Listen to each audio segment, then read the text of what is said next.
ingin mencermati realitas yang terjadi pada saat kekinian. Saat ini sedang mewabah apa yang disebut dengan dampak penyakit dari virus COVID-19 atau COVID-19 dari fatwa-fatwa dan kebijakan-kebijakan yang lahir berkaitan dengan wabah corona ini. Pernah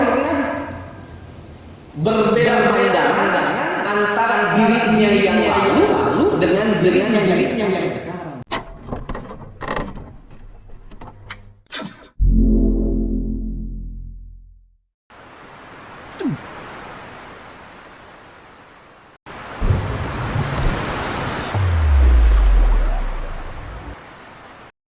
حي على الفلاح.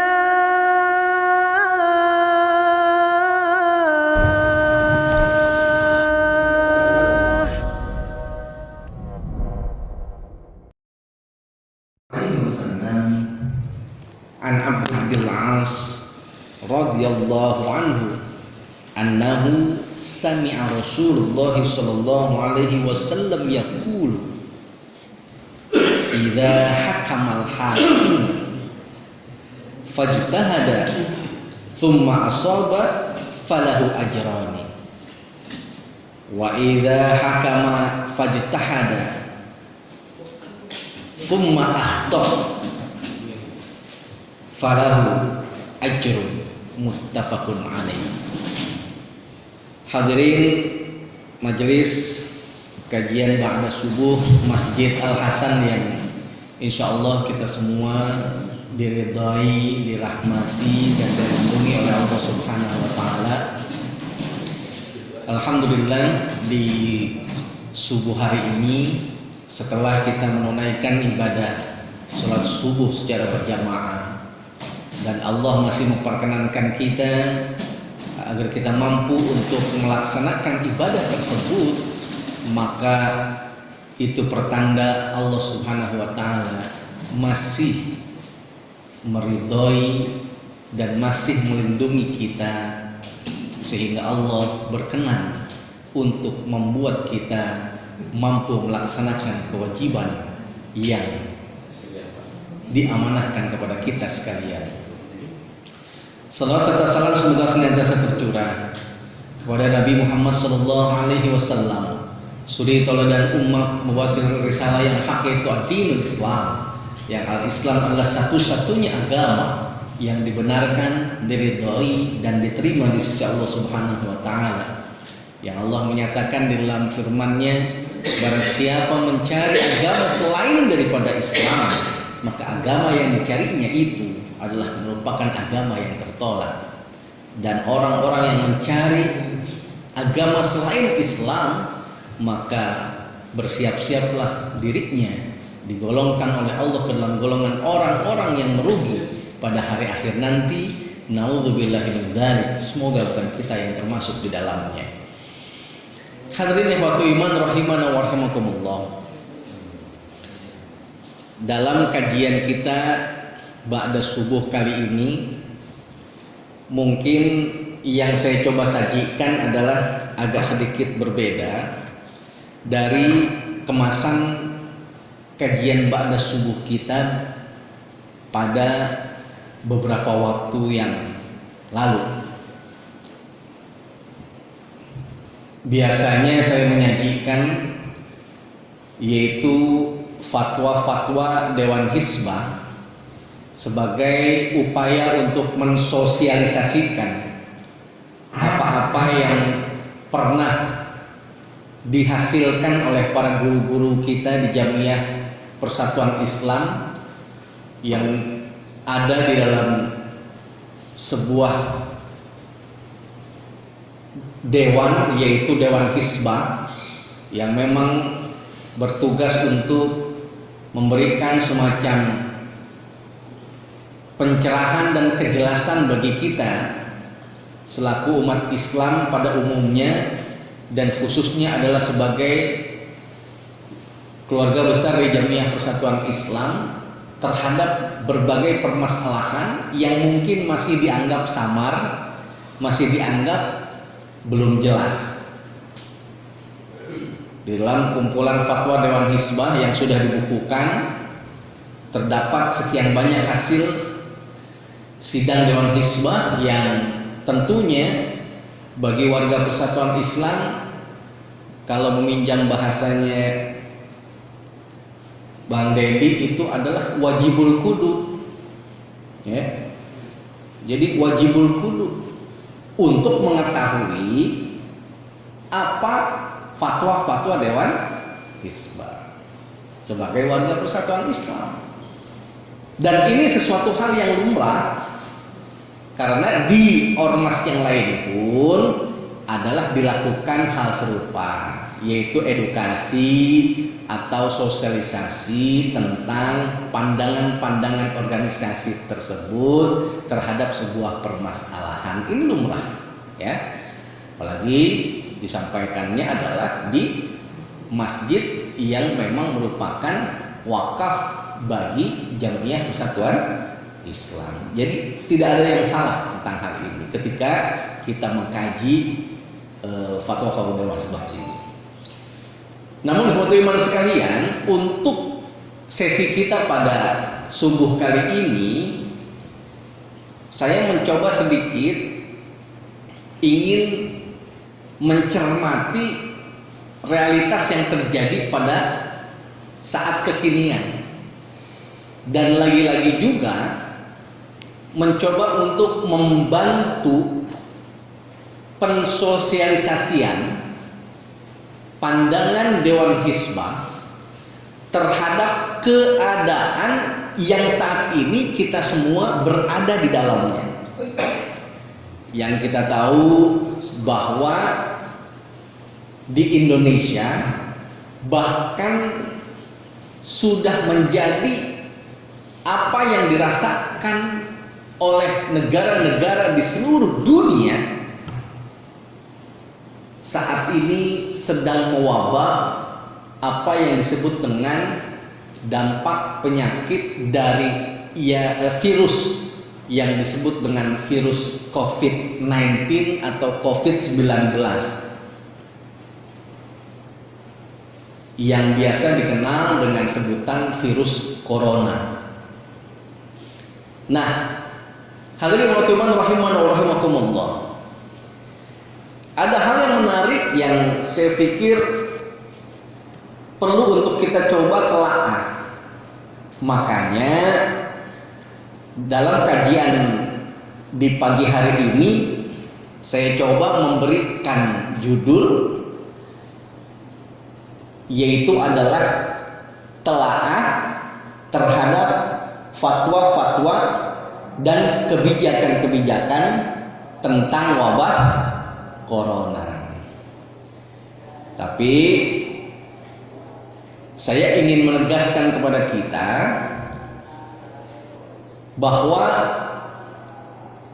saya tidak memposisikan diri sebagai ahli dalam hal ini, baik ahli di bidang ilmu kedokteran, di bidang ilmu umum, atau di bidang ilmu publik, maupun ahli di bidang ilmu keagamaan yang sudah mencapai kriteria seorang mujtahid, seorang yang dinyatakan layak untuk melakukan sebuah ijtihad, dinyatakan layak untuk melakukan sebuah penetapan hukum terhadap sebuah permasalahan. Saya tidak memposisikan diri tentang itu. Saya masih memposisikan diri sebagai bagian daripada kita sekalian yang ada di ruangan ini dan umumnya masyarakat yang lain yang merupakan penerima dari fatwa-fatwa dan kebijakan-kebijakan yang lahir berkaitan dengan wabah corona ini. Hanya saya mencoba untuk memberikan semacam mungkin pandangan lain buat kita sekalian untuk gimana sih kita merespon fatwa-fatwa dan kebijakan-kebijakan yang muncul ini tentang wabah corona gitu. Sehingga mohon maaf tidak sampai terjadi apa yang berseliweran di media sosial yang ada pihak menyatakan bahwa kehebatan corona, virus corona itu bukan hanya berkaitan dengan efek merusaknya atau dampak mematikannya, tapi juga kehebatan corona itu terletak pada kemampuan dia untuk membenturkan umat antara yang satu dengan yang lain. Nah, supaya yang begitu tuh nggak terjadi di tengah-tengah kita, minimal di lingkungan kita. Sedih ketika, mohon maaf, dalam interaksi sosial harus tidak saling sapa, harus tidak saling tegur, hanya hanya dikarenakan yang satu pro fatwa A, yang satu pro fatwa B, gitu, ya. Yang sebenarnya berkaitan dengan keragaman pandangan ini di dalam Islam adalah sesuatu hal yang bukan hal yang baru, gitu. Jangankan pandangan antar ulama, antara yang A dengan yang B, ada seorang imam yang pernah berbeda pandangan antara dirinya yang lalu dengan dirinya yang sekarang. Siapa kira-kira? Yaitu Imam Asy-Syafi'i. Makanya ada peristiwa dalam sejarah kehidupan beliau, yaitu apa yang dikenal dengan sebutan pandangan beliau itu ada yang disebut dengan qaul qadim, ada yang disebut dengan qaul jadid. Perkataan beliau yang lalu dan perkataan beliau yang terbaru, gitu.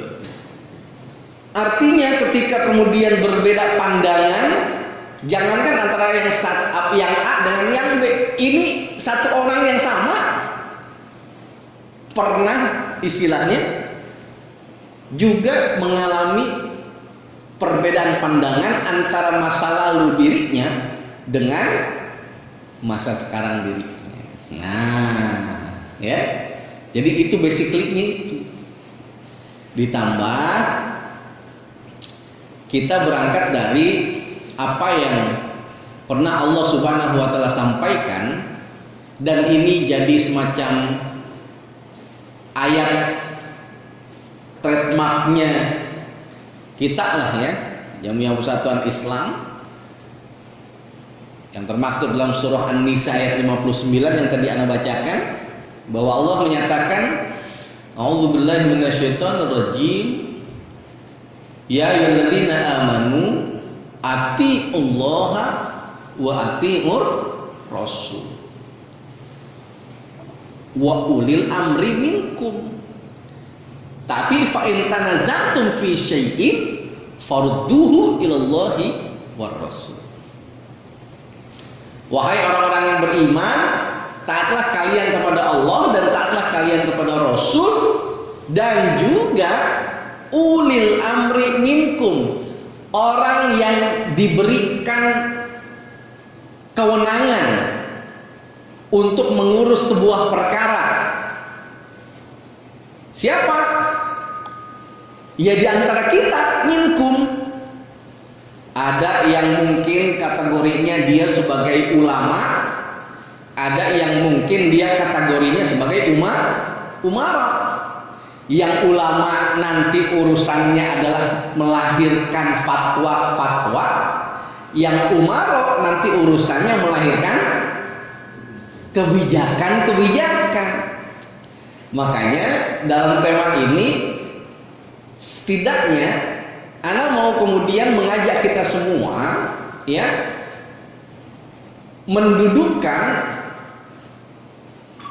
fatwa-fatwa di bidangnya masing-masing, kebijakan-kebijakan juga demikian gitu.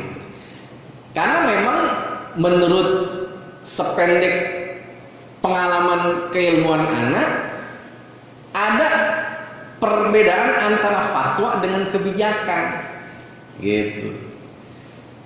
Misal yang pertama dari segi sumbernya.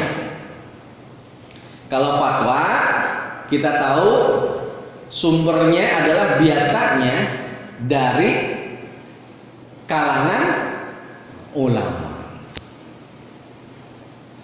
Nah, kalau kebijakan sumbernya dari kalangan umara. Makanya ada istilah ulama dan umara gitu. Supaya memang bisa kita pahami porsi masing-masingnya. Perbedaan yang kedua antara fatwa dengan kebijakan yaitu adalah kalau fatwa basicnya, landasannya, pijakannya itu adalah ilmu-ilmu agama yang bermuara kepada dua sumber, yaitu Al-Quran kemudian Al-Hadis. Nah, kalau umara basically-nya atau pijakannya lebih kepada bidang-bidang atau ilmu-ilmu umum. Misal tinjauan medis, tinjauan sosiologis dan sebagainya. Bisa dipahami ya? Oke. Nah, dengan demikian semoga kita mampu untuk merespon apa-apa yang hadir ke tengah-tengah kita yang berkaitan dengan wabah penyakit corona ini, baik bentuknya fatwa maupun bentuknya kebijakan, dengan respon terbaik dari kita. Mudah-mudahan itu tujuannya gitu ya. Di sini saya sudah menyusun ya sedikit makalah lah ya, cuman 14 halaman ya, yang memuat fatwa-fatwa, kemudian kebijakan-kebijakan apa yang muncul berkaitan dengan masalah wabah corona. Berasal dari sumber munculnya fatwa atau kebijakan tersebut ya, bukan cuma istilahnya dari seliweran chatting media sosial yang hadir ke tengah-tengah kita. Jadi hadir ke tengah-tengah kita lewat media sosial, saya coba telusuri ada sumbernya jelas tidak dan lain sebagainya gitu, supaya kita bisa memahami ya. Kan kita meyakini bahwa Allah Subhanahu wa taala pernah memberikan semacam arahan kepada kita di dalam firman-Nya, a'udzubillahi minasyaitonirrajim, ya ayyuhalladzina amanu in ja'akum fasikun binaba'in fatabayyan. Wahai orang yang beriman, kalau datang kepada kalian orang fasik yang kemudian membawa sekian banyak berita, maka fatabayyanu, cross check terlebih dahulu, telusuri, cermati. Kenapa kemudian kita diperintahnya menelusuri atau cermati, bukan langsung respon itu kabar, respon itu berita? Kenapa? Karena justru menurut pandangan Allah yang paling penting adalah unsur kebenaran berita, bukan isi beritanya. Gitu. Dan di dalam keluarga besar Jamiah Persatuan Islam kan juga begitu ya. Kita diajarkan unsur maqala wala tanzur manqala. Lihat, perhatikan apa yang dibicarakan. Ya. Jangan memperhatikan siapa yang berbicara. Kalau yang dibicarakan sebuah kebenaran, dari manapun itu asalnya, apakah berasal dari orang kaya ataupun orang miskin, apakah berasal dari orang yang berpangkat ataupun orang yang tidak berpangkat, maka kalau itu sesuatu hal yang benar, terima. Timbangan kebenarannya itu tadi, farudduhu ilallahi wa rasul, itu timbangannya. Makanya kan guru kita Ustaz Haji Endang Mansur pernah bicara kan kepada kami itu waktu di pesantren itu, mun bijilna tidak tina bujur hayam, hari eta endog mah cokot kan gitu. Mun bijilna tina bujur hayam leutik. Tapi lamun eta endog mah cokot. Kunaon? Bisa didahar. Tapi lamun bijilna tina bujur munding, wah gede satu umraan ulah. Sebab kata kotoran, bukan makanan kita. Kalau keluarnya dari ayam, maka ya kalau misalkan itu telur, ya kita harus ambil, walaupun cuma dari cuma dari hewan kecil. Tapi kalau dari hewan besar, bujur gajah misalkan ya, walaupun memang gede juga yang keluarnya, kalau itu kotoran mah jangan, kan begitu ya. Nah, sekarang kembali kepada telaah fatwa-fatwa dan kebijakan-kebijakan. واعتصموا بحبل الله واعتصموا بحبل الله جميعا ولا تفرقوا